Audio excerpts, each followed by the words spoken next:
If they showed you that you're going to Taraba, congratulations. Don't hit NYSC. At the end of the video, this might not change your mind, but you don't have a choice unless you have good connection. Safe journey to Taraba. The journey will probably take you from 2 days, depending on where you are coming from. I'm going from Mina. So I went to Abuja, slept somewhere, and the next day went to Taraba. But the journey was like at least minimum of 12 hours if your driver is like a ghost rider or something like that. Minimum of 12 hours. You are going to cross 2 rivers. That's if you are not a rich kid and you booked a flight to just go directly. If you are a you go to 2 rivers and you will cross them and your car will be on that river. You have seen the videos by now. It's not a lie. It's not DreamWorks. It's reality. That's what you would do.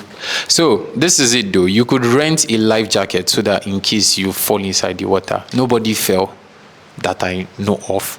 So we didn't have anyone that could test the life jacket and let us know whether it was real. But I believe it was real. So you crossed 2 rivers, but one was the major river. I think that was River Benue.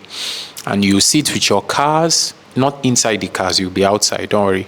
I thought I would see Mami Water and wave to them or something, but I didn't see any.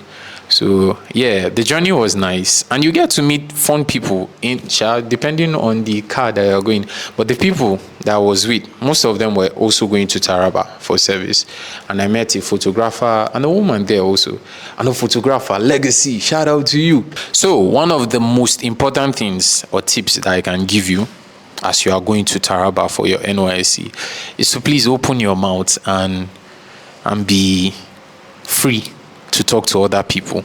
The good thing about camp was that everyone was wearing white. That means that we're all equal. It was during cultural day that everyone was wearing like their badass cultural attires, and you actually notice that there are older people here and people of different levels and stuff like that.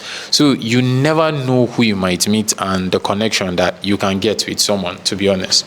I was connected with a lot of people from different states, of different mindset. And you will never get to know them unless you start speaking with them. So please, open your mouth in camp and relate with other people. People said that parade drills were hard. When you go to camp, go to OBS, go to Red Cross. It's not completely necessary. I was part of OBS. I enjoyed it. I met like one of my best friends. Almost, I don't even know. A lot of friends. Abdulaziz, I know you see this. Phoebe, Frama, let me not do a shout out now because the list is long. But I met great people at the OBS. So, what was I saying? Back to it. Yeah, you don't necessarily have to run away from parade unless you want to. I was in OBS, but still part of parade, and it was fun actually. Enjoyed it throughout. I wanted to be in it. They didn't force me. Shout out to our instructors. Registration. When you go there, the papers that you need, your passport, your photocopies, please get them at home before you go there, because at Mami Market, they go bill you. They go bill you without remorse. So have the photocopies that you need so that, you will not be billed there. This is what they told me before I went to camp. It was true, but not all the way true. They said you needed lots and lots of money.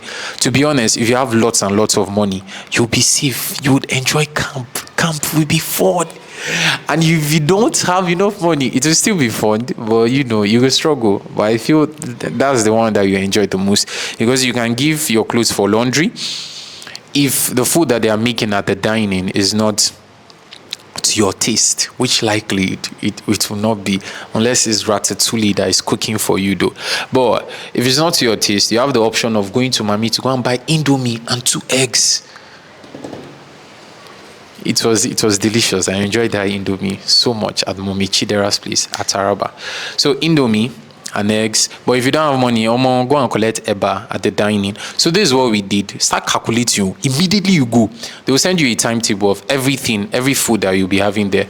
So you can just check that and just know the food that you would eat and the one that, okay, I'm not going to chop this one. Like my brother, he said Eba gives him sore throat, so he's not interested.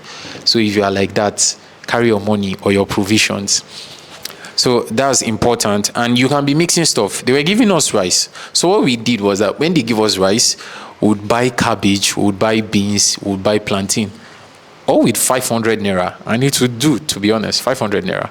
Well, that was at Taraba. I don't know where you're going and how much things are there.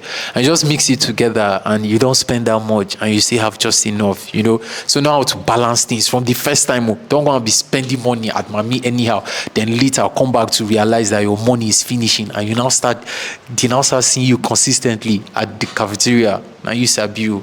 But just know how to balance things though. It will help you out. So last and general review about Taraba. Yes, if you were posted to Taraba, Sibri Camp, Chalingo, it was actually fun. And I guess it's the people there. And the environment at the time that we went was actually conducive. Mosquitoes were not there. I bought mosquito net for 2,000. I didn't even use it and I didn't even bring it back. I almost forgot this. The last day in camp was crazy. I'm in Block D. So shout out shout out to Waya and my G's, them Sonny and everyone that made the last day in camp crazy. So we thought that last day in camp, lights out is 10. We thought they would allow us to stay a little bit longer, but they said lights out is still by 10.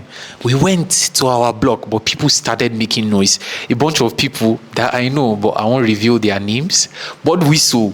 I started blowing the whistle, and the hostel, what do you even call them? Hostel director or what? He came and he was like, "Oh, more." They said that we should stop making noise. We thought he was whining. Then we started making noise more. Soldiers came into our block and they said everybody should go out. That was around like 11 o'clock. Everyone left the hostel around 11. Only those in Block D. And they told us to march to the multipurpose hall. That's the dining hall. That's where we have our lectures and stuff. So more see us in the night or just going like prisoners or what, all because we're making crazy noise. One of my friends actually escaped. He was sleeping on the top bunk. They didn't even notice. That guy slept like throughout the whole thing. So they asked of our names. They threatened us that, we're not serious. For those of you that are relocating, you'll make sure that so and so and so. And for those of you that are staying here, he knows what to do. They called our name, our state code. Like, we stood up one by one, every single person. And we're just there. The soldiers were like, so we didn't allow them to sleep just because of what? And they called my friend. They were now like, they know that he's one of the people that were making all this noise, that he should mention the people that were making noise with him. Inside me, I was like, oh shit, I might be among. But he didn't snitch. Shout out to you. You didn't snitch. But at the end of the day, though, they let us go. But that was around like 1. If you were thinking that your direct connection didn't work, and you're like, God, why me? Why Taraba? Don't worry. You'll be fine. You enjoy it. Serious. If you relate with people. If you don't, you'll just be like, God, I beg. So, this is a summary. I didn't capture everything, to be honest, because I didn't even script this video. So in case if you have any question that I could help out with, just let me know in the DM. And until next time.